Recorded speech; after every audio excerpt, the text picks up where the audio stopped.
సమయంలో దేవుని యొక్క వాక్యంలో నుండి ప్రభు యొక్క బలలో ప్రవేశించే మునుపు కొన్ని లేఖన భాగాలను జ్ఞాపకం చేసుకుంటూ వద్దాం. పరిశుద్ధమైనటువంటి లేఖన భాగాన్ని చూసినట్లయితే ప్రభు యొక్క బలలో ప్రవేశించే మునుపు కొన్ని మాటలు జ్ఞాపకం చేసుకుందాం. ప్రకటన గ్రంథము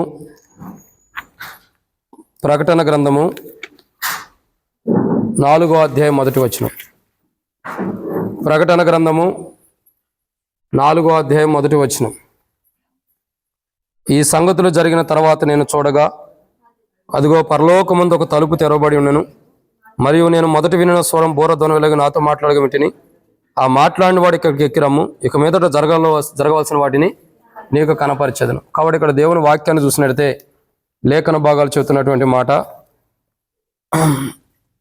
ఈ సంగతులు జరిగిన తర్వాత నేను చూడగా పరలోకమందు ఒక తలుపు తెరవబడి ఉండెను. మరియు నేను మొదటి విన్న స్వరం బూరధ్వనిలో నాతో మాట్లాడగా వింటేనే మాట్లాడిన వాడు ఇక్కడికి ఎక్కిరమ్ము, ఇక మీద జరగవలసిన వాటి నీకు కనపరచు. కాబట్టి ఇక్కడ దేవుని వాక్యం ఏంటంటే, ఈ వచనాన్ని మనం ఇంతకుముందే ధ్యానిస్తూ వస్తున్నాం.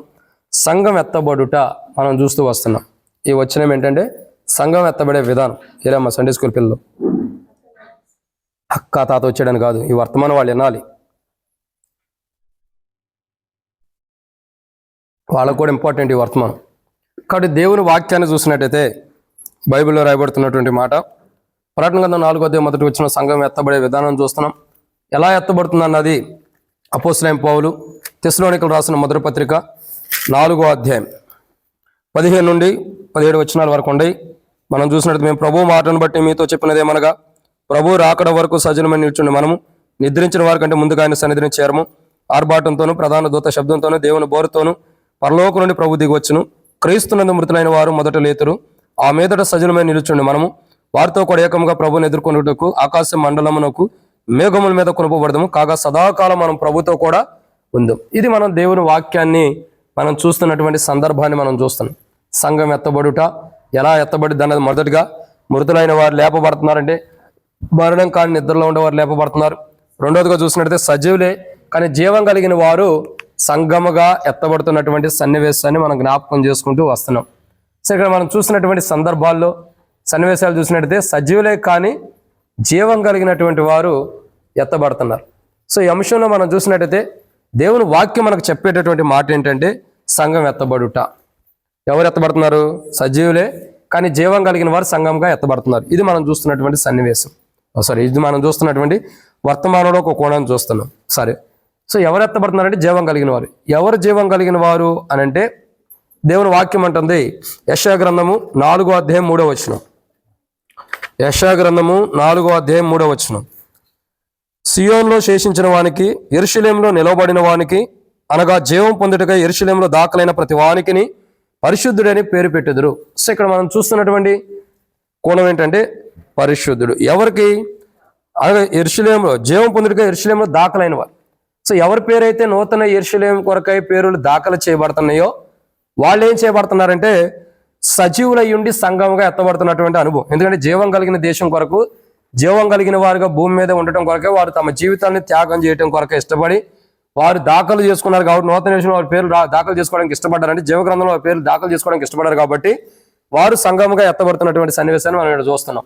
సో ఈ యొక్క జీవం కలిగిన వారి పేర్లు గ్రంథంలో లిఖించబడి, ఆ గ్రంథంలో లిఖించబడిన వారు ఏం చేయబడుతున్నారంటే, రండి దానియేలు గ్రంథము 12వ అధ్యాయం 1వ వచనం. దానియేలు గ్రంథము 12వ అధ్యాయం 1వ వచనం. దానియేలు గ్రంథం 12వ అధ్యాయం 1వ వచనం. ఆ కాలమందు నీ జనులు పక్షమున నిలుచున్నట్టి మహాధిపతి అగు మేకాయలు వచ్చును. అప్పుడు నీ జనులు రాజ్యంగా కూడిన కాలం మొదలుకొని ఈ కాలం వరకు ఎన్నటికీ కలిగినంత ఆపద కలుగును. అయితే నీ జనులలో గ్రంథమందు దాఖలైన వారు ఎవరో వారు తప్పించుకుందరు. సో ఇక్కడ మనం చూస్తున్నటువంటి సందర్భం ఏంటంటే, నీ జనులలో ఎవరైతే దాఖలై ఉంటారో పేరు, వారు ఏం చేయబడుతున్నారండి? తప్పించబడుతున్నటువంటి అనుభవాన్ని మనం చూస్తూ వస్తున్నాం. సో ఇక్కడ గమనించాల్సినటువంటి సందర్భం ఏంటంటే, ప్రియులారా, దేవుని వాక్యం అంటుంది కదా, జీవం పొందుటకై యెరూషలేములో పేర్లు ఎవరి పేరు దాఖలు చేసుకున్నారో వాళ్ళ గురించి బైబిల్ ఏమంటుందంటే దానియేలు గ్రంథం 12వ అధ్యాయం 1వ వచనంలో రాబోతున్న ఆపదల నుండి వాళ్ళు తప్పించబడుతున్నారు అన్న సన్నివేశం ఇక్కడ బైబిల్లో మనం చూస్తూ వస్తున్నాం. సో రాబోతున్న ఆపదలు నుండి మనం సజీవులై ఉండి జీవం కలిగిన వారు జీవాన్ని పొందుకోవడం కొరకై, ఆ జీవం కలిగి జీవించి ఆ జీవం పరలోకం ఉండాలని పేర్లు దాఖలు చేసుకున్న వారు ఏం చేయబడుతున్నారు? రాబోతున్న ఆపదల నుండి తప్పించబడుతున్నారు. సో ఆపదలు మనం తప్పించిన వాడు ఉన్నాడు ప్రభు. సో ఆపద మొదటగా చూసినట్లయితే బలాత్కారుల యొక్క వశంలో బలాత్కారుల దగ్గర ఉండటం ద్వారా మనకు ఆపద వచ్చేది. సో వారి ద్వారా వారి దగ్గర ఉంటాం కానీ వారితో ఉంటాం కానీ వారి నుండి మనకు ఆపద వచ్చేది. ఆపద నుండి తప్పించడం కొరకే రక్షకుడిగా యేసు ప్రభు ఈ లోకానికి వచ్చి బలాత్కారుల యొక్క వశంలో నుండి మనల్ని కాపాడుతూ వచ్చేది. ఇది ఆరాధనలో మనం చూస్తున్న సందర్భం, సన్నివేశం, వర్తమానం. ఇప్పుడు ప్రభు యొక్క బల వర్తమానం చూసినట్లయితే అంటే ప్రభు యొక్క శరీరంలో ప్రభు యొక్క రక్తంలో పాల్గొనక మునుపు మనం ఈ మాటలు మనం ధ్యానించినట్లయితే ఇక్కడ మనం ఒక విషయాన్ని చూడొచ్చు. ఏంటి ఆ మాట అనంటే, రాబోతున్న ఆపదలు జనులు రాజ్యంగా కూడుకున్న కాలం మొదలుకొని ఇప్పటి వరకు ఎన్నడూ జరగనన్ని ఆపదలు భూమి మీదకి రాబోతున్నాయి. దాన్ని మనం జాగ్రత్త గమనించినట్టయితే ఇప్పటి వరకు ఎన్నటికీ కలుగునంత ఆపదలు భూమి మీదకి వస్తున్నాయి.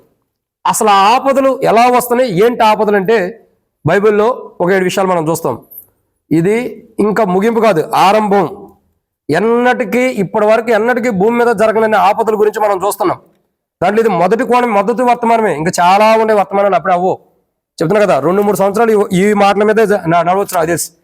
కాబట్టి అందుకే నేను చెప్పా, ప్రకటన గ్రంథంలో ఇప్పుడు ధ్యానించే సబ్జెక్టు బైబిల్ స్టడీ ఎన్ని సంవత్సరాలు ఉంటుంది, దాని కాలం. బైబిల్ స్టడీకి వచ్చిన వాళ్ళకి తెలిసింది, రాని వాళ్ళకి ఏం తెలిసింది. బైబిల్ స్టడీ యొక్క కాల పరిమితి 6 సంవత్సరాలు. దేని గురించి ధ్యానిస్తున్నాము? అది దానికి వచ్చిన వాళ్ళే చెప్పగలుగుతారు, రాని వాళ్ళు లేదులేండి. మహిమగల సంఘం గురించి ధ్యానిస్తున్నాం. మహిమగల సంఘం అంటే ఏంటన్నది 2 స్టెప్పుల్లో చూస్తూ వచ్చాం. మొత్తం 4 స్త్రీలు ఉంటారు బైబిల్లో. ఈ 4 స్త్రీల మీద కట్టబడుతుంది మహిమగల సంఘం. సో ఈ 4 స్త్రీలలో ఇప్పటికి 2 స్త్రీల గురించి చూసాం. ఇది బైబిల్ స్టడీ కాదు. 3వ స్త్రీ ఎవరు? కననాయన స్త్రీ. ఈమె గురించి చెప్పాలంటే అసలైన మర్మాలు ఇప్పటి వరకు ఎవరు ధ్యానించినటువంటి కోణంలో కూడా దేవుడు మనం బయలుపరుస్తూ వస్తున్నాడు. ఆ లోతైన మర్మాల్ని ఇంకా 7 విషయాలు మనం ధ్యానించాల్సిన ఉండే ఈమె గురించి. ఇది ఇంట్రడక్షనే. ఈ 6 సంవత్సరాల బైబిల్ స్టడీ కాలంలో 6 నెలలు బైబిల్ స్టడీకి 7 నెలలు 6 నెలలు కాదు, 7 నెలలు మాత్రం ఇంట్రడక్షనే సరిపోయేది. ఇంట్రడక్షన్ అంటే 7 నెలలు కూడా కాదండి, ఇంకెక్కువే పట్టొచ్చు. ఒక్కొక్క దానికి 7 పాయింట్లు. 7 పాయింట్లు అంటే ఎన్ని వారాలు? 7 వారాలు. ఒకటి అది మొత్తం అంటే ఒక్కొక్కటి వచ్చి 2 నెలలు అంటే 7 రోజులు ఎంత? 14. అంటే 1 సంవత్సరం మీద 2 నెలలు పట్టింది ఇంట్రడక్షన్. ఏది? వర్తమానానికి ఉపోద్ఘాతమే 1 సంవత్సరం మీద 2 నెలలు పట్టింది. అంటే ఈ 1 సంవత్సరం మీద 2 నెలలు మాత్రమే దాని ఇంట్రడక్షనే మీరు తెలుసుకుంటే ఇంకా అసలైన మర్మం ఎలా ఉండేది అర్థం చేసుకోండి. అందుకే నా దగ్గర నా బుర్రలో నాకు ఇచ్చిన జ్ఞానంలో దేవుడు సమృద్ధి అయిన వాక్యం ఉంచడానికి ఎవరికి నేను భయపడాల్సినంత అవసరం లేదు. టకా వచ్చేస్తాయి. అర్ధరాత్రి ఫోన్ చేసిన 7 పాయింట్లు టక్కనే వచ్చేసి నీ ముందు నిలబడతాయి. కాబట్టి దాంట్లో డౌట్ లేదు. బైబిల్ స్టడీకి రావడం నేర్చుకోండి. అది జ్ఞానం కలిగిన వారికై, తెలివి కలగటం కొరకై నేను చెబుతున్నా. బైబిల్ స్టడీ ఎంతో ఇంపార్టెంట్ అయిన వర్డ్స్ వస్తున్నాయి దాంట్లో. నేను ఇంటికాడ ఉండాలన్నా నేను ఇంటికాడ ఉంటాను, ఫోన్లో వింటానంటే ఫోన్లో ఏమంటా తాలింపులు ఎత్తా ఉంటావు. ఈ ఏడ తాలింపు అయిపోయింది దేశం లోపల. ఆ కూర మారుతూ ఉండిద్ది, ఇది మాడిపోయింది, అయిపోయింది. ఆ వినాల్సిన వర్తమానం అనుకోకుండా మాడిపోయింది, దాని దగ్గరికి వెళ్తావు, పోయింది. ఫోన్లో వింటాం అన్నది అత్యవసరమైన సమయంలో మనం రాలేనప్పుడు, పరిస్థితులను బట్టి, మనకు అనారోగ్యాన్ని బట్టి రాలేనప్పుడు అది వినటానికి ఫోన్లో పెడుతుంది. అర్థమవుతుందండి? నేను ఫోన్లో వింటాలని బైబిల్ స్టడీ మానేస్తే ఇంకేముంది, పరలోకానికి వెళ్తానని ఫోనే చూసుకుంటూ కూర్చో. ఏదో సమయం కుదరినప్పుడు వింటాం వరకే. ఫోన్లో వాక్యం వింటాం, ఎలా ఉంటాం? ఫోన్లో మందిరంలో అంటే ఇక్కడి నుంచి బయటికి వెళ్ళి వంట వండటం, అయితే అట్లా వాష్రూమ్కి వెళ్ళడం, ఈ అని వర్తమానం జరిగే టైంలో చేస్తారా? చేయరు. వాళ్ళతో మాట్లాడుకుంటూ కూర్చుంటారా? మాట్లాడుకునే వాళ్ళ సంగతి నాకు అనవసరం. మాట్లాడుకుంటూ కూర్చుంటారా? కూర్చోం. ఎందుకని? దేవుని సన్నిధి కాబట్టి జాగ్రత్త భయభక్తులు కలుగుంటాం. ఇంటికాడైతే ఫోన్లో వాక్యం పెడతాం, ఎవరో ఫోన్ చేస్తారు. ఫోన్లో వాక్యం పెడతాం, కొడతారు. ఫోన్లో వాక్యం పెడతాం, పక్కన వాళ్ళు వస్తారు. ఫోన్ వాక్యం పెడతాం, ఎవరెవరితో గొడవ పడతానే ఉంటాం. ఇంక ఈ వాక్యం ఇప్పుడు ఏంటో అయ్యా నేను ఇప్పుడు చేస్తాం. అది అత్యవసరమైన సిచ్యువేషన్ పరిస్థితిలో దేవుని మందికి రాలేక మంచాన్ని పడిన వాళ్ళు కానీ, లేకపోతే రాలేని స్థితిలో ఉన్నవారు కానీ, మోకాళ్ళ నొప్పులుండి అనారోగ్యంగా ఉన్న వాళ్ళకి వింటారన్న ఉద్దేశం మీద పెట్టబడుతూ వచ్చింది. ఇంకా కొందరు ఏంటంటే సంఘంలో లేనివారు, అవుట్ ఆఫ్ స్టేషన్లో ఉండేవారు ఎవరైనా వర్తమానం వింటారని పెట్టబడింది. సంఘంలో ఉన్న మనకు మోకాళ్ళ నొప్పులు లేవు, కాళ్ళు నొప్పులు లేవు, కానీ మనం బైబిల్ స్టడీకి రావు. అదే మన ధన్యకరమైన జీవితం. సరే, అదే సెకండ్ ఆప్షన్ చూస్తాం, దాని గురించి కూడా చాలా ఉన్నాయి, అప్పుడే వదలను. సో ఇక్కడ గమనించాల్సిన కోణం ఏంటంటే ఈ యొక్క కాల పరిమితి దాదాపు 2 సంవత్సరాలు ఉండింది. 20 సంవత్సరాలు. దాంట్లో ఇప్పటికే 2 సంవత్సరాలు అయిపోయింది. ఇంకా 18 సంవత్సరాలు ఉంది ప్రకటన గురించి మనం ధ్యానించాల్సిన అంశం. ఈ ధ్యానించాల్సిన మాటలు ఎన్ని సంవత్సరాలు? అందుకే నాకు టైం చాలదు కాబట్టి బైబిల్ స్టడీ దీని గురించే వస్తుంది, ఆరాధనలో దీని గురించే వస్తున్నాయి. ఇప్పటి వరకు మీకు ఆరాధనలో చెప్పినవన్నీ కూడా కొంత ప్రకటన గ్రంథంకు వెలుపుట ఉండే ధ్యానించాం. ఇప్పుడు ప్రకటన గ్రంథం గురించి ధ్యానిస్తాం. ఈ మాటలు మనం చూసినట్టయితే ఒక మాట చూడాలి. ఏమంటున్నారు? దానియేలు గ్రంథం 12వ అధ్యాయంలో. సో ఎవరు ఎత్తబడుతున్నారండి? ఎవరు ఎత్తబడుతున్నారు? సజీవులే కానీ జీవం కలిగినటువంటి వారు. అమ్మ కళ్ళజోడు తిప్పెట్టుకో.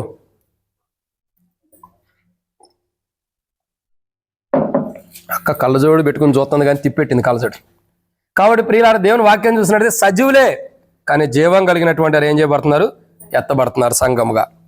ఓకే, వాళ్ళు సంఘముగా ఎత్తబడినప్పుడు ఏం జరుగుతుంది అంటే, రాబోతున్న దానియేలు గ్రంథం 12వ అధ్యాయం 1వ వచనంలో చెప్పిన ఆపద నుండి తప్పించబడుతున్నారు. ఏంటి ఆపదలు అంటే, అప్పుడు నీ జనులు రాజ్యము కూడిన కాలం మొదలుకొని ఈ కాలం వరకు ఎన్నటికీ కలుగునంత ఆపద కలుగును. అయితే నీ జనులలో గ్రంథమందు దాఖలైన వారు ఎవరు? వారు తప్పించబడుతున్నారు. సో జనులు సజీవులై ఉండి జీవం కలిగిన వారికి వారి పేరు లిఖించుకుని, ఎవరైతే నూతన యెరూషలేములోకి వెళ్ళడానికి వారి పేర్లు లిఖించబడుతూ వచ్చినాయో వారు రాబోతున్న ఆపదల నుండి తప్పించబడుతున్నారు కదా. ఇప్పుడు మన ఆపదలోకి వెళ్ళామంటే మనలో జీవం లేదని అర్థం. సో రాబోతున్న ఆపదలు ఏంటి అంటే ఒక 7 విషయాలు ఉన్నాయి. వాటిని స్పీడ్గా చెబుతాను నేను అన్నాను, కానీ మర్మం కాబట్టి కొద్దిగా లోతుగా ధ్యానించాలి, టైం పట్టిద్ది. ఈలోపు భోజనం కూడా అయింది, ఎందుకంటే పొద్దున్నే వంట వండినట్టయితే త్వరగా అయిపోయింది అనుకోవచ్చు, కానీ ఇంకా కటింగ్లోనే ఉంటారు కాబట్టి చాలా టైం పట్టింది. సో ఇది కూడా టైం పట్టింది, అది అయ్యి వాళ్ళు చేయత్తం కానీ ఇది ముగిద్దాం. సో అప్పటి వరకు ఏంటంటే వాక్యాన్ని ధ్యానిద్దాం. అప్పటి వరకు అంటే 3 అయ్యేదాకా కూడా కాదు ఉంది. కాబట్టి దేవుని వాక్యాన్ని చూసినట్టయితే కొన్ని విషయాలు మనం ధ్యానించే మునుపు ప్రభు నడిపింపు కొరకై దేవుడు మనకి ఇచ్చిన జ్ఞానం కొలది ధ్యానిద్దాం. ప్రభు నడిపింపు కొరకే చిన్న ప్రార్థన.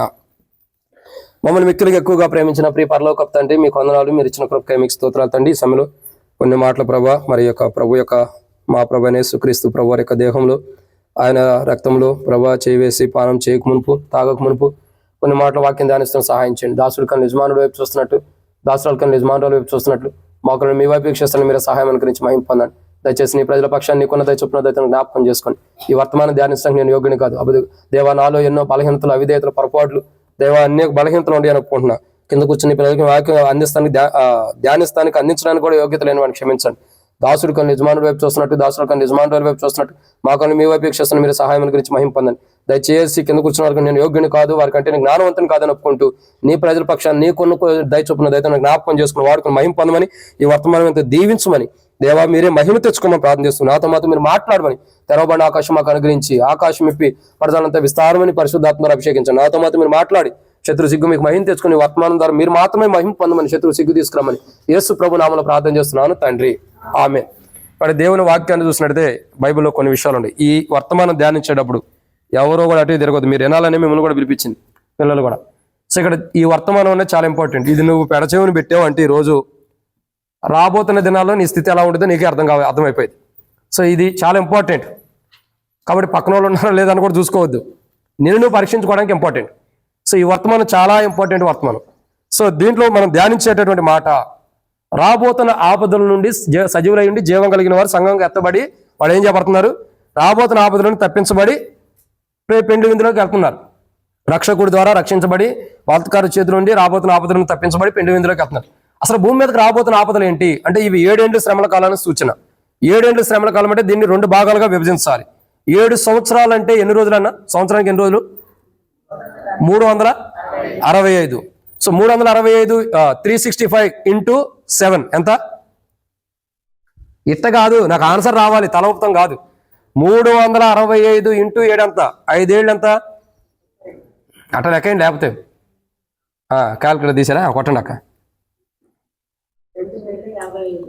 2055 అంటే 2055. సో 2555. దీంట్లో ఇంకోటి ఉంది ఏంటి అని అంటే లీవ్ సంవత్సరాలు వస్తాయి కదా, మరి అవి కూడా లెక్కేయాలి కదా. 1 వచ్చిందా 2 వచ్చిందా? మన అదృష్టం కొద్ది 2 రావచ్చు కదా. 1 వచ్చిందా? సరే 1. లీవ్ సంవత్సరం అంటే నేను చెబుతానండి, ఫస్ట్ సంవత్సరమే లీవ్ సంవత్సరం వచ్చింది అనుకోండి, మరి 5వ సంవత్సరం ఏమొచ్చింది మళ్ళీ? మరి అందుకే సరే 2 వేసుకోండి. అంటే ఎన్ని? 2555 ప్లస్ 2 2557. సరే 56 వేసుకుందాం. దాంట్లో సగం ఎంత?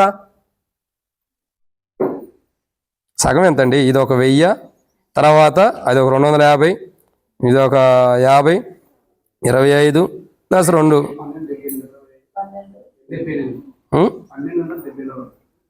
1200. కరెక్టేనా? ఒకసారి లెక్కేసుకోండి మరలా. కొట్టాక 2555 డివైడెడ్ బై 2556 డివైడెడ్ బై 2 ఎంత? 1278 కరెక్టే కదా? దీని లెక్క మీకే తర్వాత చెబుతా. సో జ్ఞాపకం చేసుకోవాల్సిన విషయం ఏంటంటే 7 ఏండ్ల శ్రమల కాలం. సారీ, నేను యాక్చువల్లీ ఏంటంటే ఒక మ్యాప్ అన్నది రెడీ చేసి ప్రింటింగ్ ఇద్దాం అనుకున్నా కానీ ఎడబడిలో మర్చిపోయి అసలు ప్రింటింగ్ తీసుకొద్దాం అనేది. రాత్రి ఎలిషాన్న కూడా చెప్పాను ప్రింట్ తీసుకురావాలన్నా పలానా సోన్స్ అని. 7 ఏండ్ల శ్రమల కాలంలో దీని గురించి కొన్ని విషయాలు మనం ధ్యానించాలి. దేని గురించి అండి?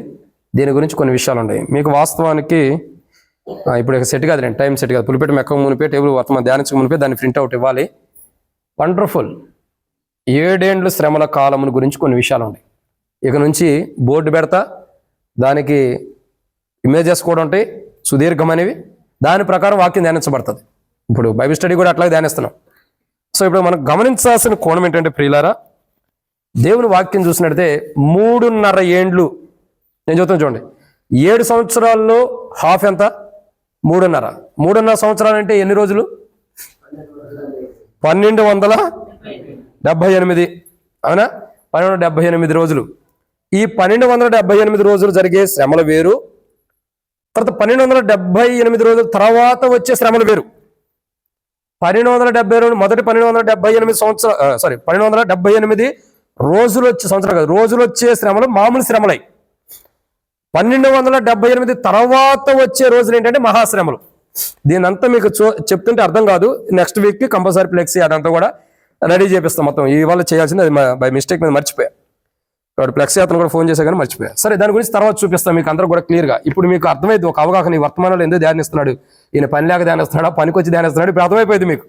సో ఈ రోజు ఇంట్రడక్షన్లోనే ఉన్నాం. సో దీని వాక్యాన్ని చూసినట్టయితే ఇక్కడ రాయబడినటువంటి ఒక మాటను చూస్తున్నాం. ఏంటి అంటే, జనులు రాజ్యంగా కూడుకున్న కాలం నుండి ఇప్పటి వరకు కలిగినంత గొప్ప ఆపద భూమి మీదకి రాబోతుంది.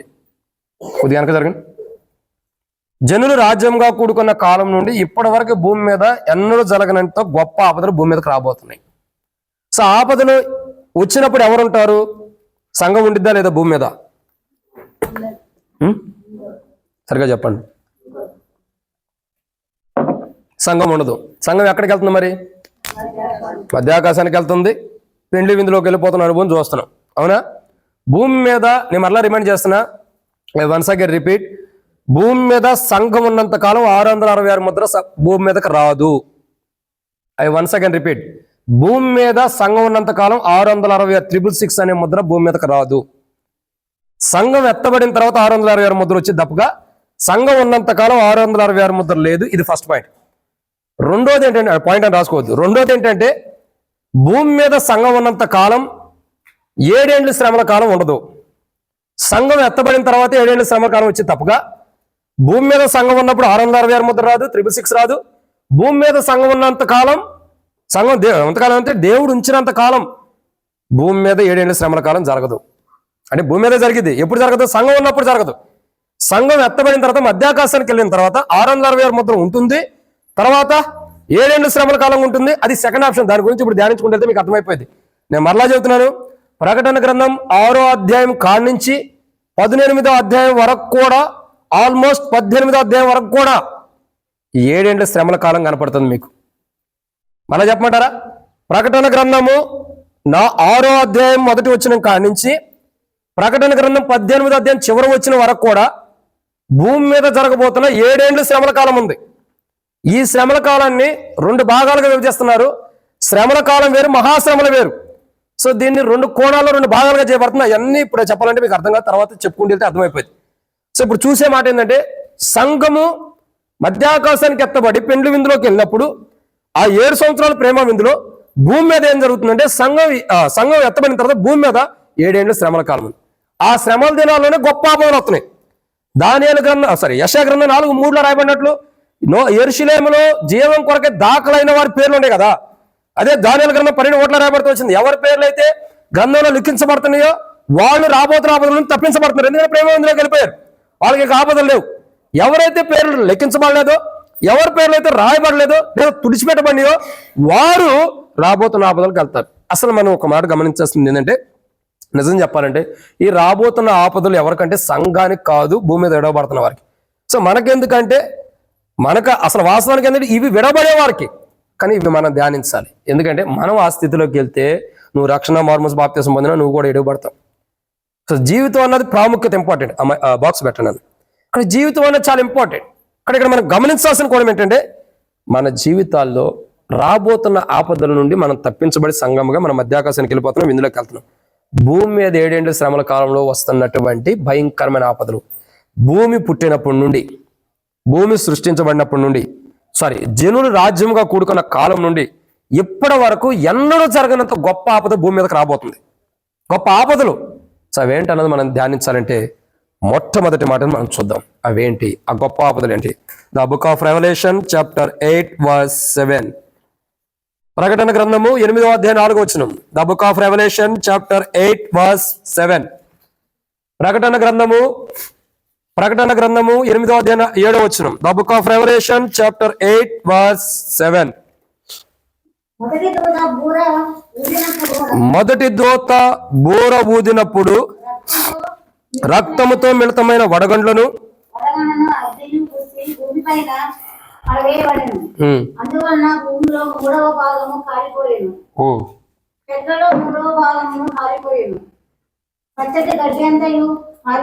ఏడు విషయాలు చెబుతాయి ఈ వచనం. ఈ ఒక్క వచనంలోనే 7 విషయాలు చెబుతా, గుర్తుపెట్టుకోండి. 7 విషయాలు ఉన్నాయి. సో మొదటి మాటను చూస్తున్నాం. అక్కడ మామూలుగానే మాట్లాడుకోవచ్చు, అక్కడ కనబడుతుంది నాకు. కానీ మొదటి మాటను మనం జాగ్రత్తగా గమనించినట్టయితే భూమి మీద ఎన్నడూ జనులు రాజ్యంగా కూడుకున్న కాలం నుండి ఇప్పటి వరకు కలగని గొప్ప ఆపదలు భూమి మీదకి రాబోతున్నాయి. సో మొదటి ఆపద ఏంటంటే ఇక్కడ రాయబడుతున్నమాట. ప్రకటన గ్రంథం 8వ అధ్యాయం 7వ వచనంలో రక్తముతో మిళితమైన వడగండ్లు. ఏమొస్తున్నాయండి? రక్తముతో మిళితమైన వడగండ్లు. సరే, దీని గురించి తర్వాత సెకండ్ చూద్దాం. ఇంకొక మాట ఏంటంటే ఇక్కడ రాయబడిన మాట రక్తము అని రాయబడుతూ వచ్చింది. ఏముందండి? రక్తము. సో రక్తముతో దేవుడు భయంకరమైన ఆపదని భూమి మీద తీసుకురాబోతున్నాడు. అసలు రక్తంతో ఎందుకు తీసుకురాబోతున్నాడు భయంకరమైన ఆపద? ఆల్రెడీ రక్తంతో కొంత ఆపద వచ్చింది భూమి మీద, తెలుసా మీకు? రక్తంతో ఎక్కడ భూమి మీద ఆపద వచ్చింది? బైబిల్లో మీరు చూసిన కోణంలో ఎక్కడ? ఎర్ర సముద్రంలో రక్తం ఆడ వచ్చింది అక్క. మనం వెళ్ళి పోసాం. చెప్పండి. ఎర్ర సముద్రం కాదు, రక్తంతో ఆపద ఆల్రెడీ వచ్చింది. జన జీవితాల్లో విసుగుపోయారు, అసహించుకుంటూ వచ్చారు. ఎక్కడ సందర్భం? నిర్గమాకాండము మనం చూసినట్టయితే మోషే ఫరో దగ్గరికి వెళ్ళి దేవుని ప్రజలు దేవుని వెంబడించడానికి, దేవుని సేవించడానికి అవకాశం ఇవ్వమన్నప్పుడు ఫరో అవకాశం ఇవ్వనప్పుడు, ఫరో ఏటి నీటి దగ్గర ఉన్నప్పుడు మోషే ఏటి నీటిని కొట్టగా ఏట్లో నీళ్ళని ఏం చేయబడుతున్నాయి?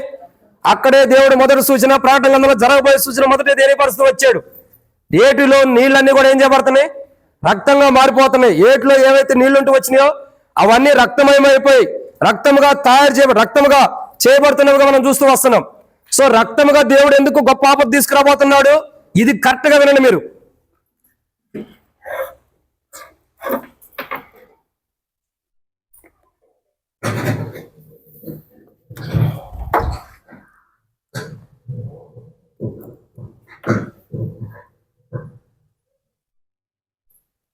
కొద్దిగా వెనక పెట్టినాను, కొద్దిగా చాలు. కాబట్టి వర్తమానం జాగ్రత్తగా వినండి, కొద్ది సౌండ్ తగ్గించండి. కానీ రాబోతున్న భయంకరమైన ఆపదల్లో మొట్టమొదటిగా రక్తముతో దేవుడు ఆపద తీసుకురాబోతున్నాడు. ఈ రక్తముతోనే ఆపద ఎందుకు తీసుకొస్తున్నాడు? ఆల్రెడీ తీసుకొచ్చాడు కదా. నిర్గమాకాండంలో మనం చూసినట్టయితే ఫరో ఏటి నీటి దగ్గరికి వెళ్ళినప్పుడు ఆ ఏట్లో నీళ్ళన్నీ కూడా మోషే రక్తముగా మార్చినటువంటి అనుభవాన్ని మనం చూస్తున్నాం. ఆ రక్తం ఉన్నప్పుడు, ఏట్లో నీళ్లు రక్తముగా మార్చబడినప్పుడు జనులు నీళ్లు తాగలేక కంపు చేత జనులు అసహించుకునేటట్టు అయిపోతూ వచ్చింది. అవునా? అది మన నిర్గమాకాండంలో మనం చూస్తూ వస్తున్నాం. సరే, నిర్గమాకాండంలో సన్నివేశం చూసినట్టయితే నీళ్లు రక్తంగా మార్చబడిన ఏట్లో నీళ్లు. అసలు నేను ఒక మాట అడగాల్సిన క్వశ్చన్ ఏంటి చెప్పమంటారా? దేవుడు రక్తముతో ఆపద ఎందుకు తీసుకురాబోతున్నాడు? రక్తముతో ఆపద ఎందుకు తీసుకురాబోతున్నాడు చెప్పమంటారా? దేవుని వాక్యాన్ని చూసినట్టయితే ప్రకటన గ్రంథము దేవుని వాక్యంలో కొన్ని విషయాలు రాయబడుతూ వచ్చింది. దేవుడు ఆపదని ఎందుకు తీసుకురాబోతున్నాడు అని అంటే ప్రకటన గ్రంథంలో కొన్ని విషయాలు రాయబడుతూ వచ్చినాయి. చూడండి ఏమని రాయబడుతూ వచ్చింది. ప్రకటన గ్రంథం 16వ అధ్యాయం 5వ వచనం. ప్రకటన గ్రంథం 16వ అధ్యాయం 5వ వచనం. The book of Revelation chapter 16:5. ప్రకటన గ్రంథం 16వ అధ్యాయం 5వ వచనం. ఆయన మూడవ దూత తన పాత నదుల్లోను చదవనమ్మా. ప్రకటన గ్రంథం 16వ అధ్యాయం 5వ వచనం. చదువు. అప్పుడు భూత వర్తమాన భవిష్యత్ కాలంలో ఉండువాడు. 16వ అధ్యాయం ప్రకటన గ్రంథం 5వ వచనం. అప్పుడు వర్తమాన భూత కాలంలో ఉండి పవిత్రుడా పరిశుద్ధుల రక్తమును ప్రవక్తల రక్తమును వారు కార్చినందుకు తీర్పు తీర్చి వారికి అది ఏం జరుగుతుందండి? రక్తం త్రాగరేస్తున్న అనుభవం చూస్తున్నాం. ఎవరికి త్రాగరేస్తున్నాడు? ఎవరికి తీర్పు తీర్చారో వారికి రక్తాన్ని త్రాగనిస్తున్నాడు. అసలు రక్తాన్ని ఎందుకు త్రాగనిస్తున్నాడు? రండి, యెషయా గ్రంథము 49వ అధ్యాయం 16వ వచనం. యెషయా గ్రంథం 49వ అధ్యాయం 16వ వచనం. రక్తం ఎందుకు తాగనిస్తున్నాడు? యెషయా గ్రంథం 49వ అధ్యాయం 16వ వచనం. చూడుము, నా అరచేతుల మీద నేను చెక్కి ఉన్నాను, నిత్యము నీ ప్రాకారంల ఎదుట ఉన్నవి. అంటే ఎవరి గురించి చెబుతున్నాడు? దేవుని ప్రజల గురించి. ఆయన స్వహస్తాల్లో ఎవరైతే చెక్కుకున్నారో వారి నిమిత్తమై వారు కార్చిన రక్తాన్ని ఇతరులకు త్రాగిస్తానికి సిద్ధంగా ఉన్నాడు దేవుడు. ఇంకా దాని గురించి చూడాలంటే జకర్యా గ్రంథము 2వ అధ్యాయం 8వ వచనం. జకర్యా గ్రంథం 2:8. జకర్యా గ్రంథం 2వ అధ్యాయం 8వ వచనం. ఎవరన్నా తీసి ఉంటే పేజీ నెంబర్ చెప్పండి అన్న, ఎందుకంటే త్వరగా తెలియదు కదా మన వాళ్ళకి, అంత దాకా చదవదు బైబిల్. సో జకర్యా గ్రంథము 2వ అధ్యాయము పేజీ నెంబర్ 778, 8వ వచనం. ఇక రాబడిని మార్చోడగా సైన్యములకు అధిపతి యెహోవా సెలవిచ్చినదేమనగా, మిమ్మును ముట్టివాడు తన కనుగుడ్డును ముట్టిన వాడిని ఎంచి తనకు ఘనత తెచ్చుకొన దలిచి మిమ్మును దోచుకొనిన అన్ని జనుల వద్దకు ఆయన నన్ను పంపి ఉన్నాడు. సో ఇక్కడ గమనిస్తున్న మాట ఏంటంటే, అక్కడ యెషయా గ్రంథం 49:16లో చూడు, మన అరచేతుల నుంచి చెక్కి ఉన్నాను అన్నాడు. మిమ్మల్ని ముట్టివాడు తన కనుగుడ్డును ముట్టినట్టే నేను ప్రభు చెబుతూ వస్తున్నాడు. అంటే ఎవరినైతే ఆయన స్వహస్తాల్లో చెక్కుంటూ వచ్చాడు, ఎవరికైతే రక్షణ ఇస్తూ వచ్చాడు, ఎవరికైతే మారుమనసుని ఇస్తూ వచ్చాడు, వారి రక్తాన్ని భూమి మీద ప్రజలు చిందించినందుకు, దేవుని సేవకుల యొక్క రక్తాన్ని ప్రజలు చిందించినందుకు, దేవుని సేవకుల రక్తాన్ని ప్రజలు భూమి మీద చిందించినందుకు, ఎవరైతే దేవుని సేవకుల యొక్క రక్తాన్ని భూమి మీద ప్రజలు చిందించారో ఇంకో మాట చెప్పంటారా, ఎవరైతే దేవుని సేవకుల్ని చంపుతూ వచ్చారో ఆ చంపిన వారికి ఆయన రక్తాన్ని తాగిస్తున్నాడు. ఎవరిని చంపుతూ వచ్చారో వారి రక్తాన్ని తాగిస్తున్నాడు.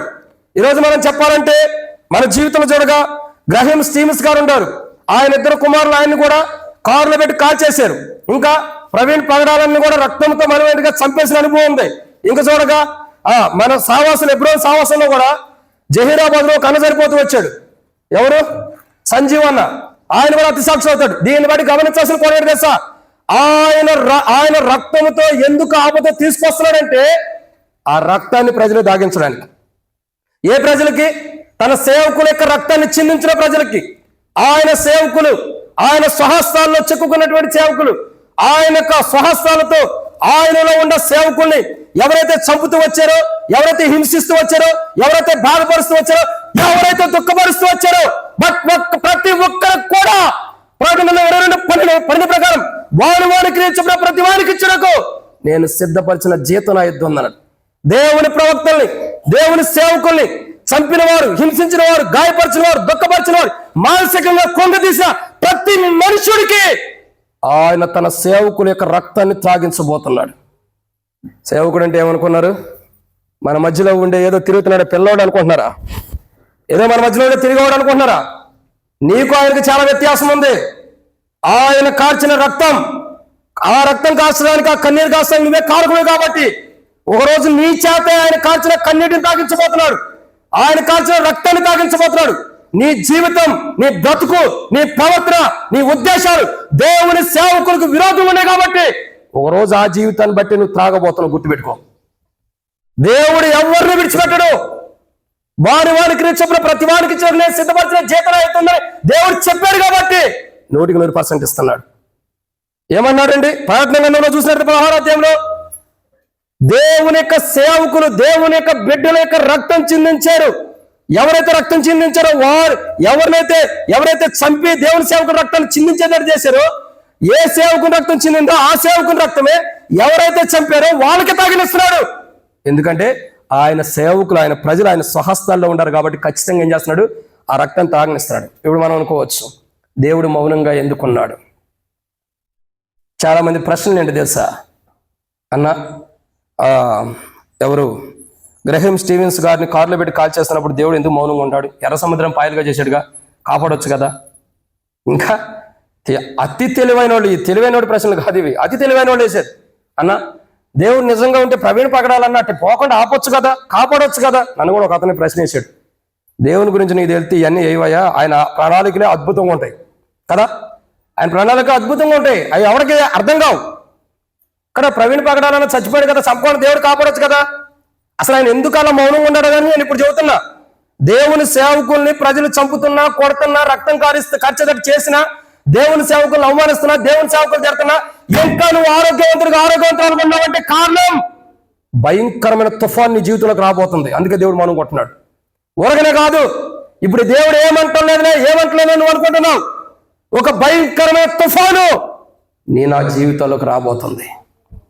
అది ఎరిగిన వాడు ధన్యుడు, ఎరగని వాడికి తీర్పు తప్పదు, తథ్యం. ఆ రోజు ఒక సేవకుడు, ఒక ప్రవీణ్ పగడాలనే కాదు, గ్రేమ్ స్టీమ్స్ గారనే కాదు, సంజీవాన్నే కాదు, భూమి మీద ఏ సేవకుడు, రీసెంట్ గా అమెరికాలో కూడా దేవుని వాక్యం చెబుతున్న ఒక సేవకుడిని ఆ యొక్క బుల్లెట్స్ తో కాల్చి చంపిన వారు ఉన్నారు. కాల్చిన ప్రతి ఒక్కడు రక్తం చిందించడానికి కారకమైన ప్రతి ఒక్కడు ఖచ్చితంగా లెక్క. ఆ ఏ సేవకు రక్తం చిందించావు ఆ సేవకు రక్తం నువ్వు తాగాల్సిందే. దేవుడు తాగిస్తాడు కూడా నీ చేత. నువ్వు కాదు అనుకుంటే దేవుడు విడిచిపెడతాడు అనుకున్నా. ప్రకటన గ్రంథమే మర్మం, దాన్ని అర్థం చేసుకోవటం నీ జీవితం చాలదు. ఖచ్చితంగా తాగిస్తాడు. ప్రతి సేవకుని యొక్క రక్తం చిందించిన ప్రతి మానవుడు, ఏ సేవకుని రక్తం నిన్ను బట్టి చిందిందో నువ్వు ఖచ్చితంగా తాగే రోజులు రాబోతున్నాయి. నీకు దగ్గర తీసుకురాబోతున్నాడు దేవుడు. రాబోతున్న ఆపదంటే భయంకరంగా ఉండబోతుంది. రక్తం తాగాల్సిన సమయం రాబోతుంది. ఎవడైనా రక్తం తాగుతారా? కానీ నీ చేత తాగిస్తాడు దేవుడు. Coming soon, wait and see. చూస్తూ ఉండు, సమయం రాబోతుంది. భూమి మీదకి వస్తున్న ఆపదలు అంటే ఎప్పుడు, ఎక్కడ, ఏ జనంలో జరగని గొప్ప ఆపద భూమి మీదకి రాబోతుంది. జనులు రాజ్యంగా కూడుకున్న కాలం నుండి ఇప్పటి వరకు ఎప్పుడు జరగనంత ఆపద రాబోతుంది. ఏంటంటే రక్తాన్ని తాగించబోతున్నాడు దేవుడు. ఎవరి రక్తం? తన సేవకుల రక్తాన్ని చిందించిన వాళ్ళు ఉన్నారు కదా, సేవకుని కొట్టి చంపిన వాళ్ళు ఉన్నారు కదా, సేవకుని రక్తాన్ని చిందించడానికి కారుకులైన వాళ్ళు ఉన్నారు కదా, వాళ్ళకి తాగించబోతున్నాడు దేవుడు. ఎందుకంటే ఆ సేవకులు ఆయన స్వహస్తాలతో, ఆయన సేవకులైన కదా, ఆయన ప్రజల్ని ఆయన హస్తాలతో చెక్కుకుని ఉన్నాడు. ఆయన హస్తాలతో కదా, ఆయన అరచేతుల్లో చెక్కుకుని ఉన్నాడు. అందుకే ఆ సేవకుల్ని ముట్టినవాడు. చూడండి, నాకు తెలిసి నా క్రైస్తవ విశ్వాస యాత్ర జీవితం నేను చూసింది, ఒక సేవకుని తిట్టిన వాడైనా, ఒక సేవకుని అవమానించిన వాడైనా, ఒక సేవకుని గాయపరిచిన వాడైనా, ఒక సేవకుని ఇబ్బంది పెట్టిన వాడి కుటుంబం చరిత్రలో ఎదిగినట్టు నేను చూడాల, అభివృద్ధి పొందినట్టు నేను చూడాల. ఎందుకంటే ఒక సేవకుడు అంటే దేవుని దృష్టిలో విలువైన వాడు, చాలా విలువైన వాడు. నాకు తెలిసిన క్రైస్తవ యాత్రా జీవితంలో, ఇన్ని సంవత్సరాల యాత్రా జీవితం నేను చూడగా, సేవకుని తిట్టి, అవమానించి, బాధపరిచి, దుఃఖపరిచి చంపిన వారి జీవితాలు సుఖంగా ఉండట్టు నేను ఎప్పుడు చూడాల. నాకు బతికైతే నేను చూడాలి, మీరు చూసారని తెలియదు. ఏదో కలవరం, ఏదో బాధ, ఏదో వేదం, కుటుంబంలో ఏదో సమస్య, పిల్లలలోను ఏదో ఒకటి ఖచ్చితంగా వెంటాడుతూనే ఉంటుంది. మరణ మృదంగం వెంటాడుతుంది. ఎందుకు? మనం చేసిన తప్పు దేవుని దృష్టిలో ఉంది. ప్రియులారా, భయంకరమైన ఆపద. నువ్వు అనుకోవచ్చు, ఈ 3.5 సంవత్సరాలు 7 శ్రమల కాలం నేను భూమి మీద ఉన్నాను కదా, నాకు కాదు అనుకోవాక. నీ దరిద్రం కొద్ది నువ్వు విడవబడితే ఉండేది భూమి మీదే, పరలోకంలో కాదు. ఒకవేళ నువ్వు విడవబడితే ఎక్కడ ఉంటున్నావు? సంఘముగా ఎత్తబడితే జీవం కలిగిన వారు ఎత్తబడుతున్నారు, ఆ లేని వారు ఎక్కడ ఉంటున్నారు? విడవబడుతున్నారు. అప్పుడు నీ దరిద్రం ఎట్టు ఉంటుందో నువ్వు ఆలోచన చేసుకో. నువ్వు చేసిన తప్పులు, నీ పొరపాట్లు, నీ బలహీనతలు, నీ అవిధేతను బట్టి 100% నీకు బుద్ధి చెప్పి దేవుడు సేవకుని యొక్క రక్తాన్ని చిందించేటట్టు చేసే కాబట్టి నీకు తాగేటట్టు దేవుడు చేస్తాడు. అంత ఆషామాషిగా దేవుడు ఆపదలు తీసుకురావట్లేదు. అందుకంటాడు దానియేలు గ్రంథం 12 భూమి మీద జనుల రాజ్యంగా కూడుకున్న కాలం నుండి ఇప్పటి వరకు ఎన్నడూ జరిగిన గొప్ప ఆపదలు భూమి మీదకి రాబోతున్నాయి. అది రక్తము ద్వారా రాబోతుంది ఆపద. రక్తాన్ని త్రాగిస్తున్నాడు ఖచ్చితంగా దేవుడు. ఈరోజు ప్రవీణ్ అన్న చంపిన వాళ్ళు కానీ, సంజీవ్ అన్న చంపిన వాళ్ళు కానీ, ఇంకా స్టీవెన్ గ్రేన్స్ గారిని చంపిన వాళ్ళు కానీ, ఇంకా అమెరికాలో ఒక సేవకుని యవనస్తులైన సేవకుని చంపిన వాళ్ళు కానీ, మేము చంపేసాం బాగుండాం అనుకుంటున్నారేమో, లేదా మేము జైలుకి వెళ్ళాం, జైల్లో ఉండాం అనుకుంటున్నామేమో. జైలు నుంచి కూడా బయటకు తీసుకొచ్చి నీకు రక్తం తాగెత్తాడు ఆయన. జైల్లో ఉన్నాను మాత్రం శిక్ష అనిపిస్తున్నది మాత్రం తప్పు ఉన్నామని కాదు. ప్రకటన 22:12 అదే చెబుతుంది, వాని క్రియల చొప్పున నేను ఇస్తా జీతం, జాగ్రత్త. అందుకంటాడు మిమ్మును ముట్టినవాడు, అది గట్టిగా చెప్పేస్తున్నాడు, మిమ్మును ముట్టినవాడు ఖచ్చితంగా ముట్టినట్టే, దాంట్లో డౌటే లేదు. దేవుడు అంత సీరియస్గా తీసుకుంటున్నాడు రాబోతున్న 7 ఏండ్లు శ్రమల కాలాన్ని. ఆషామాషిగా వదిలిపెడతలే దేవుడు. అందుకే బైబిల్ ఉంది, దేవుడు ఆయన ఒకప్పుడు చూచి చూడనట్టుగా ఉండేను కానీ ఇప్పుడైతే అంతటను అందరూ మారుమనసు పొందాలని ఇష్టపడుతున్నాడు. ఒకప్పుడు చూచి చూడడానికి వదిలేశాడు. ఆ పీరియడ్ అయిపోయింది, ఆ సమయం అయిపోయింది, ఆ దినాలు అయిపోయినాయి. చూసి చూడనట్టుగా ఉండేది ఏంది? ఇక ఆ దినాలు వదిలేసాడు దేవుడు. పానీలు అనుకునే దినాలు అయిపోయినాయి. ఇక నేను రెడీ అన్న దినాలు వచ్చేసినాయి దేవుని దగ్గర. సో 7 ఏళ్ళు శ్రమల కాలంలో విడవబడితే గొప్ప ఆపదలు రాబోతుంది. ఏంటి ఆపదంటే రక్తాన్ని దేవుడు తాగించబోతున్నాడు, తన సేవకుల రక్తాన్ని. కాబట్టి అందరి రక్తాన్ని చంపి, తన సేవకులను చంపినటువంటి వారు అందరికీ దేవుడు అందరికి రక్తాన్ని తాగించబోతున్నాడు. అందుకే దేవుడు మౌనంగా ఉన్నాడు. తన సేవకుని చంపుకుంటూ వెళ్ళిపోతుంటే, కొట్టుకుంటూ వెళ్ళిపోతుంటే, అవమానిస్తుంటే, తిడుతుంటే, బాధపడుతుంటే, ఎవడు ఇష్టం వచ్చినట్టు సేవకుడు అన్నది విలువ లేకుండా ఇష్టం వచ్చినట్టు తిట్టుకుంటూ వెళ్ళిపోతుంటే దేవుడు ఎందుకు మౌనంగా ఉంటున్నాడు తెలుసా? ఎందుకు మౌనంగా ఉంటున్నాడు? ఎందుకు? ఆయన మౌనంగా ఉండటానికి ఒక రీజన్ ఉండేది. ఆయన మౌనంగా ఉంటే ప్రళయం వచ్చేస్తుందని అర్థం. వెనకాల గొప్ప ప్రళయం వస్తుంది. రక్తం త్రాగించడానికి ఆయన మౌనంగా ఉంటాడు. అందుకంటాడు మిమ్మును ముట్టివాడు కనుగుడ్డును ముట్టినట్టే. అందుకే అన్నాడు మిమ్మల్ని ముట్టాడంటే గుడ్డును ముట్టినట్టే, మీరు మౌనంగా ఉండండి, ప్రళయం రాబోతుంది. ప్రియుడా, నీకు అవకాశం ఉందా తప్పించుకోవడానికి? చాయిస్ ఉందా? ఇంకో మార్గం అన్నది. ఇప్పుడు నువ్వు ఈ మందిరానికి రావడానికి ఇటు సైడ్ నుండి ఒకటి, ఇటు నుండి ఒకటి ఉంది, వెనక నుంచి వస్తున్నావు, ముంగటి నుంచి కూడా రావచ్చు, నలుదిక్కుల నుండి రావచ్చు. కానీ నువ్వు తప్పించుకోవడానికి ఒక అవకాశం కూడా లేదు. తన సేవకుల ఎడల నువ్వు చేసిన పనికి ఆ రక్తం చిందించిన దానికి నీ నోరు తెరిపించి ఆయన తాగిపెత్తాడు నీకు. ప్రకటన 16 అదే స్పష్టంగా 5లో రాయబడుతూ వచ్చింది. తన సేవకుల రక్తాన్ని తాగిస్తున్నాడు, చిందించిన వారి రక్తం. స్పష్టంగా అక్కడ రాయబడుతూ వచ్చింది. నేనేదో లేని చవటం లేదు, ఉన్న వాటిని కల్పించి చదువుతున్నా, వాక్యంగా చదువుతున్నాను. విమర్శించేవాడికి ఈ వాక్యం గురించి తెలియదని నా ఉద్దేశం, అంతే. కాబట్టి భయంకరమైన ఆపద భూమి మీదకి రాబోతుంది. రక్తాన్ని దేవుడు తాగించబోతున్నాడు, తన సేవకుల రక్తాన్ని. ఆ రక్తాన్ని చిందించిన వారికి ఇప్పుడు చెప్పండి, ప్రవీణ్ పగడాల గారిని చంపిన రక్తము అటకపోయిందా? ఎవడు చంపాడో వాడికి ఎంతమంది గుంపు కూడా చంపినా వారి తాగెత్తాడు ఖచ్చితంగా దేవుడు. కాదు ప్రభు, కాదు లేదు తాగాల్సిందే చచ్చినట్టు. సంజీవాన్ని కత్తిపోటులతో చంపిన వాడు కూడా తాగాల్సిందే. గ్రేమ్ స్టీవెన్స్ గారిని కారులో పెట్టి తగలబెట్టిన వారు తాగాల్సిందే. అమెరికాలో యవనస్తుని చంపిన వారు కూడా తాగాల్సిందే. ఎవడో కూడా తప్పించుకోవడానికి అవకాశం లేదు. ఎందుకంటే జడ్జిమెంట్ ఆయన ఇస్తున్నాడు, మనుషుడు కాదు. సింహాసనాసుడు అయిన దేవుడు, కొదమ సింహం వల్లే ఉండే దేవుడు, యోధా గోత్రపు సింహం యేసు ప్రభువారు జడ్జిమెంట్ ఇస్తున్నాడు, మానవుడికి కాదు. అందుకే ఎవడో తప్పించుకోలేడు. రాబోతున్న ఆపద రక్తము, అది దాని ద్వారా వస్తుంది. ఎందుకంటే ఆ రక్తము ఏం చేయబడుతుంది? సేవకుడు రక్తం చిందించారు కాబట్టి అందును బట్టి రక్తము త్రాగిస్తున్నాడు దేవుడు ఖచ్చితంగా. ఇది గొప్ప ఆపద. నువ్వు మంచినీళ్ళు తాగడానికి అవకాశం లేదు. ఇప్పుడు ఏం తాగబోతున్నావు? రక్తం. మంచినీళ్ళు తాగితే కొద్దిగా దప్పుకుంటావేమో, రక్తం తాగితే తాగుతావు అసలా? కానీ దేవుడు తాగిస్తాడు, నీ చావుకు నువ్వే కారణం. ఇది మొదటి ఆపద. రెండో ఆపద రండి. ప్రకటన గ్రంథము 8వ అధ్యాయం 7వ వచనం. The book of Revelation chapter 8 verse 7. ప్రకటన గ్రంథము 8వ అధ్యాయం 4వ వచనం 7వ వచనం. మొదటి దూత బోర ఊదినప్పుడు రక్తముతో మిళితమైన వడగండులను, ఇక్కడ రాయబడుతున్న రెండో మాట ఏంటండి? రక్తముతో మిళితమైన వడగండు. రక్తం ఎందుకు చెప్పాడంటే రక్తాన్ని తాగిస్తున్నాడు. రెండోది ఏంటి? వడగండ్లు వస్తున్నాయి. సో ఎలాంటి వడగండ్లు వస్తున్నాయి చెప్పండి? ఎలాంటి వడగండ్లు వస్తున్నాయండి? వాక్యం చదువుతున్నారు కదా, అది చదువుతున్నారు కదా, ఇప్పుడు చదివారు కదా, మరి చెప్పొచ్చు కదా. మరీ చెవిటోళ్ళలాగా మరీ మోగోళ్ళలాగా మాట్లాడతారు ఏంది? పెద్దగా చెప్పండి అమ్మా. మిళితమైనటువంటి, దేనితో మిళితమైందంటే అర్థం ఏంటి? కలిసిపోయింది. దేనితో కలిసిపోయింది? వడగండ్లు.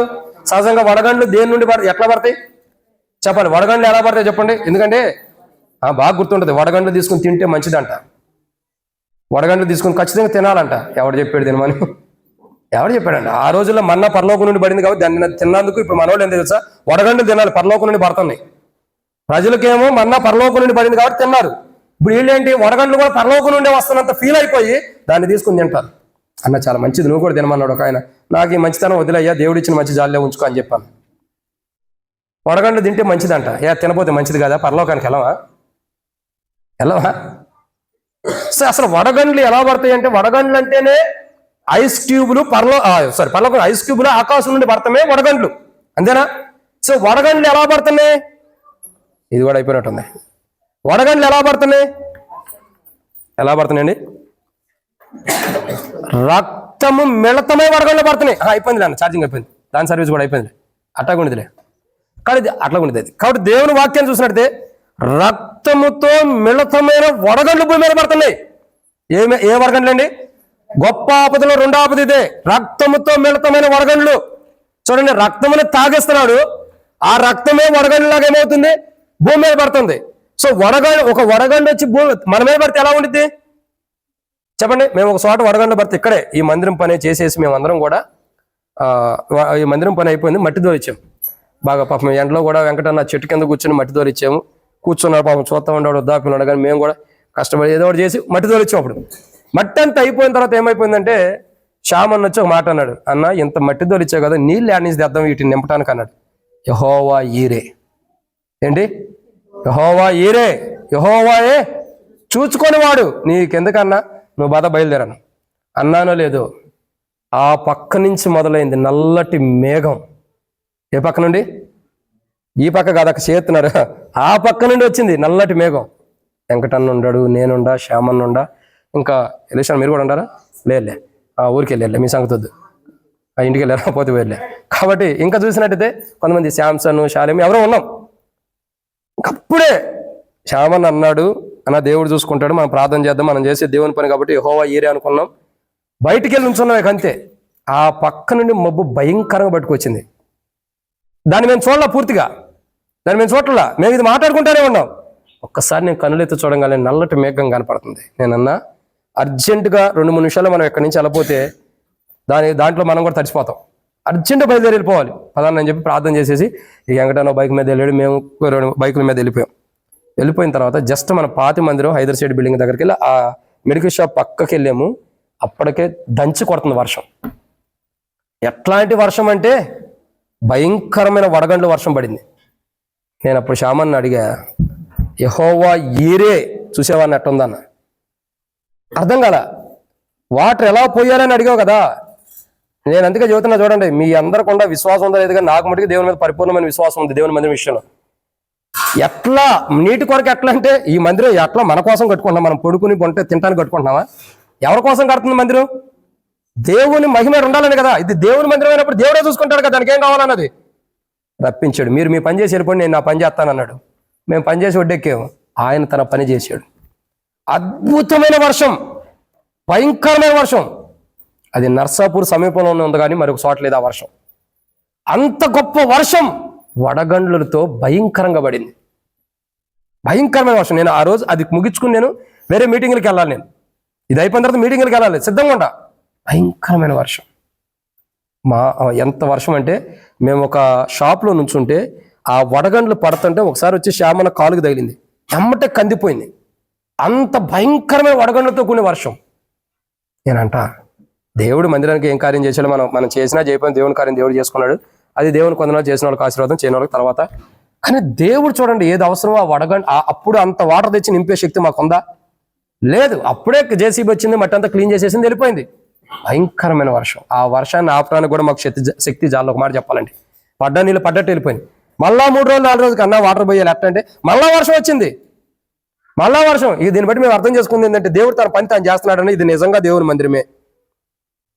యాకోబు అంటాడు, ఇది పరలోకపు గవిని, ఇది దేవుని మందిరమే, వేరొకటి కాదు. అప్పుడు నేను డిసైడ్ అయిపోయి ఇది దేవుని మందిరమే. అప్పుడు ఆయన తీసుకొచ్చిన వర్షం 3వ రోజు 4వ రోజు మళ్ళా వచ్చాం. వెంకటన్న మేము చూస్తున్నాం, అన్న వాటర్ పడుతుంది కానీ చాలా వరకు ఇమిడిపోతుంది, మిగతా బయటికి వెళ్ళిపోతుంది. దేవుడు పోస్తున్నాడు కదా, ఎందుకు దాన్ని వేస్ట్ చేయాలని చెప్పాను. మరలా ఒక గట్టులా గట్టేసేసి నీళ్లు బయటకు వెళ్ళకోకుండా దాన్ని స్థిరపరిచాం. ఆ నీళ్ళు ఎలా బయటకు వచ్చినాయంటే బయటకు పోనే నీళ్లు ఈ పలకల్లో కూడా బయటకు వచ్చేసినాయి. అంత సమృద్ధైన వర్షం. దేవుని మందిరం దేవుడికి తన కార్యం చేశాడు. సరే, అది దేవుని ప్రణాళిక. అది ఎవరో అవునన్నా కాదన్నది దేవుని నిత్య ప్రణాళిక. అయితే ఇక్కడ నేను ఏం చెప్తున్నానంటే ఆ వడగండ్లు పడ్డప్పుడు దాని యొక్క స్పీడ్కి తగిలితే నా దెబ్బ తట్టుకోలేకపోతుంటే రక్తముతో మిళతమైన వడగండ్లు పడుతున్నాయి అంట. ఏ వడగండ్లు? రక్తముతో మిళతమైన వడగండ్లు. రక్తము వడగండ్రులాగా కలిసిపోయి భూమి మీదకి రాబోతున్న గొప్ప ఆపద ఉంది. నువ్వు ఇప్పటి వరకు రక్తం భూమి మీదకి వచ్చిన ఆపద నువ్వు జోళ్ల పైనుండి రక్తం భూమి మీద పడినటువంటి ఆపదను నువ్వు చూసి ఉండకపోవచ్చు. గొప్ప ఆపద భూమి మీదకి రాబోతుంది. ఏంటి? రక్తము మిళితమై వడగండ్లు, అంటే వడగండ్లలో రక్తము కలిసిపోయి భూమి మీద పడబోతుంది. ఒక వడగండు ముక్క మన మీద పడితేనే మనం తట్టుకోలేమే, అవునా? కార్లు అద్దాలు కూడా వెళ్ళిపోతాయి వడగండ్లు, ఒకసారి కార్లు పెట్టినప్పుడు కూడా. మరి అంత భయంకరంగా ఉంటే ఆ భయంకరమైన వడగండ్లకి రక్తం కలిపాడు దేవుడు, రక్తాన్ని మిళితం చేసేసాడు, కలిపేశాడు. అంటే అంత భయంకరమైన వడగండు పడితే ఒక్కొక్కసారి వడగండ్ల గురించి బైబిల్లో కూడా రాయబడుతూ వచ్చింది, దేనారు, ఇంకోటి ఏదో రాయబడుతూ వచ్చింది వడగండ్ల గురించి. తర్వాత మేము మీకు ఒకసారి వర్తమానం ఇస్తాం. వడగండ్ల గురించి ప్రకటన గ్రంథంలో ఎక్కడ రాయబడుతూ వచ్చింది, దేనారు అని ఏదో రాయబడుతూ వచ్చింది అక్కడ. అంటే అంత పెద్ద పెద్ద వడగండ్లు కూడా పడతాయంట, అంత భయంకరమైన వడగండ్లు. నేను అనుకుంటా మనుషుడు చచ్చే అంత భయంకరమైన వడగండి కూడా పడిద్ది. అర్థమవుతుందండి? మనుషుడు చచ్చిపోయేంత భయంకరమైన వడగండ్లు పడిపోతున్నాయి, భూమి మీదకి రాబోతున్నాయి. ఫరో యొక్క దినాలు ఆల్రెడీ శాంపుల్ చూపించాడు దేవుడు. ఏంటి? దేవుని ప్రజల యొక్క పశువులు దేవుని ప్రజల దగ్గర ఉన్నప్పుడు వడగండ్లు పడినప్పుడు ఆ పశువులని చచ్చిపోయిన అనుభవం కూడా ఉంది. ఫరో యొక్క సంస్థానికి సంబంధించిన పశువులు, మనుషులు కూడా కొంతమంది పోయిన అనుభవాన్ని కూడా చూస్తూ వస్తున్నాం. అంటే దీని బట్టి అర్థం ఏంటి? వడగండ్ల ద్వారా మానవుడు ప్రాణహాని ఉంది. దేవుడు రక్తంతో మిళితమైన వడగండ్లు తీసుకొచ్చి ఆ వడగండ్లు మనుషుల మీద పడినప్పుడు, లేదా వడగండ్లు మనుషుల దగ్గరకు వచ్చినప్పుడు మనుషుడి జీవితంలో ఆ వాసన చూసి ఓర్చుకోలేడు, ఉండలేడు, కంపును భరించలేడు. రెండోదిగా వడగండ్ల ద్వారా మానవుడు ఏం చేయబోతున్నాడు? సావబోతున్న స్థితి వస్తుంది. అంత భయంకరమైన ఆపద దేవుడు తీసుకురాబోతున్నాడు. వడగండ్లతో రక్తాన్ని కలిపేసి దుర్వాసన కొడుతూ మానవుడు చంపేటటువంటి భయంకరమైన వడగండ్లు దేవుడు అనుమతించబోతున్నాడు భూమి మీద. ఒకవేళ వడగండ్ల నుంచి ఎవరైనా తప్పించుకుని ఇంట్లో దాక్కున్నా ఆ వడగండ్లు, ఇప్పుడు చూడండి, వడగండ్లు ఒకటి పడిద్ది, అది పడిన తర్వాత మన చేతిలో పెట్టుకుంటే ఎట్టుండి అట్టగుండిద్దా? నన్ను చూస్తా ఉండి కోహిన డైమండ్ లాగా ఉండాలనిద్దా? ఏం చేసేది? కరిగిపోయింది. అట్లాగే ఆ రక్తంతో మిళితమైన వడగండ్లు భూమి మీద పడ్డప్పుడు దాని నుండి తప్పించుకునేవాడు ఆ వడగండ్లు కరిగిపోయిన తర్వాత ఆ కరిగిపోయిన దాంట్లో నుండి ఏమొస్తుంది? చేదా? రక్తమే. ఆ కరిగిపోయినటువంటి దాంట్లో నుండి దుర్వాసన బయటకు వచ్చింది. అప్పుడు ఆ దుర్వాసన బట్టి మనిషి జీవించగలడా? ఒకడు ఆ రక్తమైన మిళితమైన వడగండ్ల ద్వారా చావనాడు, ఇంట్లో దాక్కుని కాపాడిన వాడు దుర్వాసనగా చచ్చిపోతాడు. ఎందుకంటే అంత భయంకరమైన ఆపద భూమి మీదకి రాబోతుంది, అంత దారుణమైన ఆపద భూమి మీదకి రాబోతుంది. కాబట్టి నీవు నేను మనం ఎవరైనా సరే ఏ స్థితిలో ఉన్నా, ఎలాంటి సిచ్యువేషన్ ఉన్నా, ఆ భయంకరమైన ఆపదను మనం వస్తున్నామంటే విడబడ్డామని అర్థం. ఆ భయంకరమైన ఆపదను తప్పించబడేవాడు సజీవుడయ్యుండి, సజీవులే కానీ క్రీస్తు యేసు యొక్క జీవం కలిగినటువంటి వారు, ఆ జీవం కలిగినటువంటి వారు ఆ యొక్క పెళ్లి విందులోకి వెళ్ళిపోతున్నారు. కాబట్టి వాళ్ళు రాబోతున్న ఆపదల నుండి తప్పించబడుతున్నారు. భయంకరమైన రక్తంతో మిళితమైన వడగండ్లు రాబోతున్నాయి భూమి మీదకి ఆపదగా. ఆ వస్తున్న రక్తంతో మిళితమైన వడగండ్లతో వస్తున్న ఆపదల నుండి ప్రజలు ఏం చేయబడుతున్నారు? సంఘము సజీవులైన వారు, సజీవులై క్రీస్తు యేసు యొక్క జీవం కలిగిన వారు, నూతన శరీరంలో వారి పేరు దాఖలు చేసుకున్న వారు, జీవగ్రంథంలో వారి పేరు ఉన్నటువంటి వారు పెండ్లి విందులో ప్రవేశిస్తున్నారు. 7 ఏండ్లు. కానీ భూమి మీద ఏం జరుగుతుంది? ఆపదలు. ఆ ఆపదల్లో మొదటి ఆపద రక్తాన్ని త్రాగిస్తున్నాడు. రెండో ఆపద ఏంటి? వడగండ్ల వాన. ఈ వడగండ్లు కాదు, రక్తముతో మిళితమైన వడగండ్లు వస్తున్నాయి భూమి మీదకి. ఒకడు ఆ రక్తంతో మిళితమైన వడగండ్లకు తప్పించుకుంటే ప్రాణాన్ని, ఆ దుర్వాసన కూడా చచ్చిపోయే స్థితి వస్తుంది. అంత భయంకరమైనటువంటి రక్తంతో మిళితమైన వడగండ్లని దేవుడు భూమి మీదకి తీసుకురాబోతున్నాడు. బట్ ఒక అదృష్టం ఏంటంటే క్రీస్తు యేసు యొక్క జీవం కలిగి, సజీవులని క్రీస్తు యేసు యొక్క జీవం కలిగిన వారు ఆ వడగండ్లు దెబ్బకొంటారు. ఎందుకంటే సంఘంగా మనం ఎత్తబడి మధ్యాకాశంలో మధ్యాకాశానికి వెళ్ళిపోతాం. ప్రభుత్వ పడి 7 ఏళ్ళు పెండ్లి విందులో ఉంటాం. మనం పెండ్లి విందులో ఉంటే భూమి మీద జరిగేది ఇవి. మనం ఎక్కడ ఉంటాం? పెండ్లి విందులో ఉంటాం. ఎందుకు? సజీవులే కాబట్టి, జీవం కలిగిన వారం కాబట్టి, మన పేరు జీవంలో రాయబడింది కాబట్టి మనం పెండ్లి విందులోకి వెళ్ళిపోయాం. మనం వెళ్ళిపోయిన తర్వాత జరుగుతుంది ఇక్కడ. మనం విందులో ఉంటే, ప్రేమ విందులో, సంతోషకరమైన ప్రభు యొక్క పెండ్లి విందులో ఉంటే భూమి మీద తీర్పులు జరుగుతున్నాయి. 7 ఏండ్లు ప్రేమ విందు ఒకేసారి, 7 ఏండ్లు శ్రమల కాలం, 2 ఒకేసారి జరుగుతాయి ఒకే టైంలో. సంఘానికి ప్రేమ విందు, విడవబడిన వారికి తీర్పులు జరుగుతున్నాయి. అర్థమవుతుందండి? దాంట్లో ఇక్కడ చూస్తున్నటువంటి సందర్భం ఏంటి?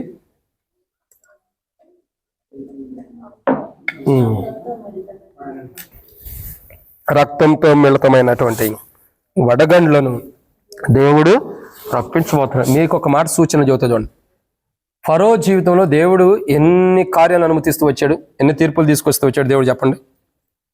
మీకు అవగాహన ఉన్నంత వరకు ఎన్ని మార్లు దేవుడు తన తీర్పుని అనుమతిస్తూ వచ్చాడు ఫరో మీదకి?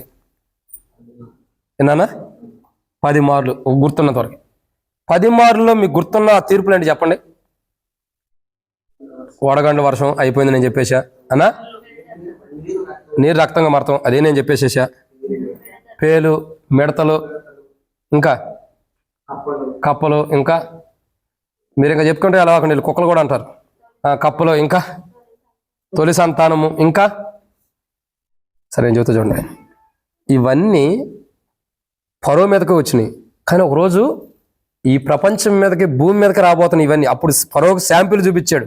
మనం అంటాం కదా, ఏమంటాము, ఏదన్నా పూర్వ దినాల్లో షాప్ దగ్గరికి వెళ్ళి ఏదైనా రైస్ కొన్నప్పుడు ఏ రోజుకి ఆ రోజు కొనుక్కొచ్చుకుంటాం కదా. అప్పుడు ఏమంటాం తెలుసా, ఇప్పుడు బ్యాగులు వచ్చినాయి.